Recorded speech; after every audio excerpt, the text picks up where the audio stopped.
বেশি কিছু রান্না করতে ইচ্ছা না করলে বানিয়ে ফেলুন egg fried rice, simple and tasty.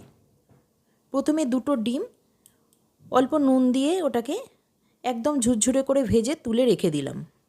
এরপর ওই কড়াতেই আবার রিফাইন্ড অয়েল দিলাম। তারপর ওতে একে একে কুচনো রসুন, পেঁয়াজ, কাঁচা লঙ্কা, গাজর, বিনস আর ক্যাপসিকাম দিলাম। সবগুলোকে অল্প ভেজে নিয়ে নুন দিয়ে দিলাম। তারপর আরেকটু ভেজে নিলাম। সবজিগুলোকে বেশি ভাজলে হবে না। তারপর ওতে ভাতটা দিয়ে দিলাম। ভাতটা আমি আগেই করে রেখে দিয়েছিলাম। তারপর ওর মধ্যে 1 চামচ সয়া সস, গোলমরিচ গুঁড়ো আর অল্প চিনি দিলাম ব্যালেন্সের জন্য। সবগুলোকে ভালো করে মিশিয়ে নিলাম।